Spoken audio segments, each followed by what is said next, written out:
दोस्तों तो एक साथ रिलीज हुई कई सारी मूवी, उनमें से 3 मूवी जो ज़्यादा हाईलाइट हुई, जो कि बड़ी मूवी है। पहला नाम है पेद्दी, दूसरा है बंदर, तीसरा है जवानी तो इश्क होना ही है। अब इन तीनों मूवी ने किसने कितना डोमिनेट किया, चलो बात करते हैं। पहले तो कलेक्शन की बात कर लेते हैं, क्योंकि शायद उससे आपको एक अंदाज़ा लग जाएगा कि कौन डोमिनेट कर रहा है बॉक्स ऑफिस पे। तो पेद्दी ने 3 दिन में अभी तक ओवरऑल इंडिया में लगभग 150 करोड़ कमा लिए है, जो कि ऑब्वियस सी बात है, इतना बड़ा स्टार है। दूसरे नंबर पे है जवानी तो इश्क होना ही है, उसने 15 करोड़ कमाए 2 दिन में। और तीसरे पे है बंदर। अब बंदर ने सिर्फ कमाए 1.5 करोड़, वो भी 2 दिन में। तो साफ साफ पता चल रहा है कि पेद्दी जो है बॉक्स ऑफिस पर डोमिनेट कर रही है। अब उसकी बात में बात करते, सबसे पहले सबसे कचरा मूवी की बात कर लेते हैं, है जवानी तो इश्क होना ही है। अब इस मूवी को देखने के बाद मैं सही बता रहा हूँ, इससे वाहियात मूवी बन नहीं सकती थी, जो कि ऑब्वियस सी बात है, लग रहा था ट्रेलर देखने के बाद ही। अब समझिए, इसमें कोई स्टोरी नहीं है, बिना हाथ पैर की स्टोरी है। और पता नहीं अभी भी वरुण धवन, डेविड धवन, वो गोविंदा वाले ज़माने में, वो गोविंदा के ज़माने वाली हरकतें, कुछ अपना फालतू का डालना, जो कि बिल्कुल वर्थलेस है। अब देखो, मूवी तो कचरा है, लेकिन इसके पीछे की रियलिटी मैं आपको बताता हूँ।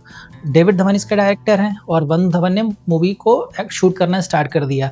पहले तो स्टार्ट हुई शूटिंग मृणाल ठाकुर के साथ में, थोड़े दिन उन्होंने काम करा। उसके बाद वरुण धवन ने डैडी के पास जाके बोला, डैडी मुझे मज़ा नहीं आ रहा है, एक हीरोइन मुझे और दे दो। तो डैडी बोले ठीक है, ऐड कर देता हूँ। तो पहले तो मृणाल ठाकुर के साथ शूटिंग हो गई, अब उसके बाद दूसरा डाल दिया पूजा हेगड़े को। पूजा हेगड़े के साथ भी शूटिंग हुई। अब 2 हीरोइन के साथ में वरुण धवन शूटिंग करते जा रहे। लेकिन लास्ट में उसने सोचा होगा कि पता नहीं इसके बाद कब मौका मिलेगा, एक और हीरोइन डलवा लेता हूँ। तो फिर वरुण धवन गए डैडी के पास में कि डैडी मुझे एक और हीरोइन चाहिए। डैडी ने बोलागा, बेटा मूवी की शूटिंग तो ऑलमोस्ट खत्म होने गई, अब मैं कैसे डालूं। तो वरुण धवन ने बोल दिया, आप कैसे भी डालो, मुझे तीसरी हीरोइन चाहिए। तो डैडी ने फिर बिना हाथ पैर की स्टोरी में कुछ कॉन्सेप्ट घुसेड़ के अननेसेसरी तीसरी हीरोइन ले कृति सैनन को। उसके बाद मूवी खत्म हो गई। तो ये हुआ एक्सपेरिमेंट। लेकिन इस मूवी को देखने के बाद मुझे क्या लगता है, राइटर और डायरेक्टर जाते हैं प्रोड्यूसर के पास में, उसको खूब सारा पिलाते हैं, है ना। जब वो भंड हो जाता है पी के प्रोड्यूसर, उसके बाद उससे साइन करवा लेते हैं, उसके बाद पैसा आ गया जेब में, उसके बाद पैसे में आग लगाओ, क्या फ़र्क पड़ता है। तो मूवी तो कचरा ही, लेकिन इसके पीछे की बैक एंड स्टोरी मैंने आपको बता दी। अब बात करते हैं दूसरी, जो कि सबसे बड़ी मूवी, पेद्दी। अब देखो, पेद्दी ने कलेक्शन बहुत अच्छा करा है, लेकिन मैं ये बता दे रहा हूँ, पेद्दी कोई बहुत बड़ी मूवी नहीं बनेगी, जैसे कि पुष्पा 2 बन गई या KGF बन गई। क्यों? क्योंकि पेद्दी में कुछ नया नहीं है, मतलब सब कुछ प्रेडिक्टेबल है, जो हमने ऑलरेडी किसी न किसी मूवी में देख रखा है। क्योंकि जब पुष्पा आई, KGF आई, तो उसमें कुछ नए एलिमेंट्स आए थे, कुछ ऐसा दिखा था कि हाँ भाई साउथ ने डोमिनेट किया उसमें। लेकिन पेद्दी में ऐसा कुछ नहीं है, पेद्दी में सब कुछ कॉपीड लग रहा है। इनफैक्ट जो आइटम सॉन्ग है किस किसक, जो श्रीलीला के साथ काफ़ी वायरल हुआ था, उस टाइप का भी एक आइटम सॉन्ग डाला, जो कि कॉपीड सा लग रहा है। एक्शन सीन भी काफ़ी सारे कॉपीड लग रहे हैं। और इस मूवी का फर्स्ट हाफ मुझे थोड़ा बेकार लगा, या कह दो ओके लगा। सेकेंड हाफ ठीक है, खासकर जो कुश्ती वाला पार्ट है।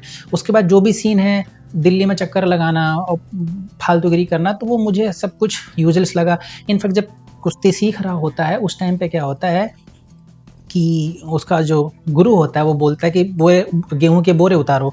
अब गेहूं के बोरे उठा के पटकना, है ना, उसके पीछे क्या टैक्टिस है कि भाई गुरु उसको सिखाना चाह रहा है कि तुम ये बोरा नहीं, 100 किलो का बोरा उठा के, मतलब एक पहलवान को उठा के पटक रहे हो। ये सारी चीज़ें हमने देख रखी हैं। लेकिन इस मूवी की सबसे खराब बात क्या है, इतने बड़े बजट की मूवी है और इस मूवी का जो बेस है वो पेद्दी के गाँव का है। मतलब पेद्दी का जो गांव है उस पर मूवी बेस्ड है कि गांव को पहचान नहीं मिलती है। अब सोचो, जब उस गांव का सीन आया है, जब उस गांव से जो रिलेटेड जो रेलवे ट्रैक गया है वो सीन आया, वो बड़े फेक लगे हैं, बिल्कुल VFX 2 कौड़ी का लगा। इतने बड़े बजट की मूवी यार, 5-10 करोड़ रुपए VFX या रियल लोकेशन पे डाल दो, जिससे कि जो मूवी का जो बेस है तुम्हारा वो तो अच्छा लगे। जितने सीन उस लोकेशन पे हैं, मुझे नहीं पता कौन से पर्दे पे, कौन से ग्रीन स्क्रीन पे शूट किए, बड़े फेक लग रहे हैं। आपने भी देखा होगा तो आपने नोटिस करा होगा, बड़े फेक लग रहे हैं। वो लोकेशन इतनी फेक लग रही यार, इतनी बड़ी मूवी है, इतने बड़े बड़े मेगा स्टार हो आप, लेकिन मेन सीन पे तुम पैसे ही नहीं लगा पा रहे हो। तो पैसा इतना पैसा लुटाने का क्या फ़र्क भाई, जो तुम पूरी मूवी के बेस को ही बिगाड़ दो। बहुत ही फेक लगती है वो लोकेशन। आज के टाइम पे जब हॉलीवुड और बहुत सारी बॉलीवुड में मूवी एक नए मुकाम को छू रही हैं, इतने बढ़िया बड़े VFX, इतने अच्छे विजुअल्स आ रहे हैं, फिर तुम साला 2 कौड़ी का VFX डाल के क्या ही साबित करना चाह रहे हो। तो मेरे हिसाब से मूवी मतलब ठीक है, ओके है। क्योंकि रामचरण का ऑब्वियसली यार इतना बड़ा स्टार है तो उसका फैन बेस अच्छा है। ऊपर से इन्होंने डाल दिया जानवी कपूर को। जानवी कपूर को क्यों डाला मुझे नहीं समझ आया, क्योंकि उनका कोई रोल है ही नहीं। बस उन्होंने या डायरेक्टर ने उनकी कमर दिखाई है या उनके बॉडी के बेस्ट पार्ट को काफ़ी ज़्यादा हाईलाइट करा है, बढ़ा-चढ़ा के, ज़ूम कर के। क्यों? शायद उनको लगता है कि जितने भी ठरकी लोग हैं नॉर्थ में या जो जाह्नवी को फॉलो करते हैं, वो जाके मूवी देखेंगे। तो शायद इसी वजह से इतनी कमाई कर रही है, क्योंकि हैं ठरकी लोग। और दूसरी बात, रामचरण का फ़ैन बेस अच्छा है तो कमाई तो करेगी, लेकिन मुझे क्या लगता है इस मूवी ने बड़ी होशियारी से कास्टिंग करी है। काफ़ी सारे बॉलीवुड के और साउथ का कॉम्बिनेशन किया है, जिससे कि ये हर जगह पे जिसकी जितनी पॉपुलैरिटी है, लोग उसके हिसाब से देखने जाएँ। तो ओवरऑल ठीक है, बट बहुत कुछ ख़ास नहीं है कि बहुत बड़ी मूवी बन जाए। और अब बात करते हैं सबसे कम कमाई करने वाली मूवी, बंदर। मुझे लग रहा था ये मूवी अच्छी होगी, लेकिन यकीन मानिए बहुत बोरिंग है ये। क्योंकि मूवी का 60% पार्ट तो उसमें जेल का सीन दिखाया है, और हम सबको पता है कि इंडिया की जेल का हाल क्या है।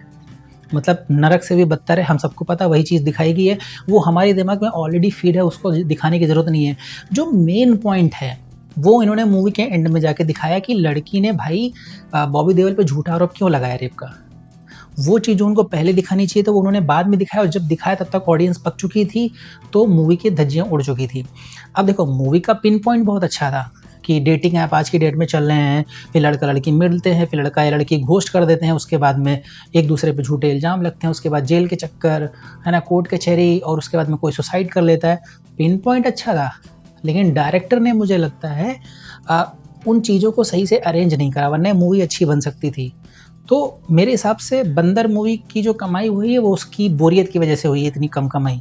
नहीं तो एक्टिंग में कोई कमी नहीं है बॉबी देओल की या जितने भी अलग कैरेक्टर हैं। तो ये था मेरा तीनों मूवी का एनालिसिस। आप लोग कमेंट में बता के जाइए कि आपने कौन-सी मूवी देख ली है, और जिसको देख के आए हो, क्या उसको देखने के बाद पछतावा हो रहा है आपको? कमेंट में बता के जाना।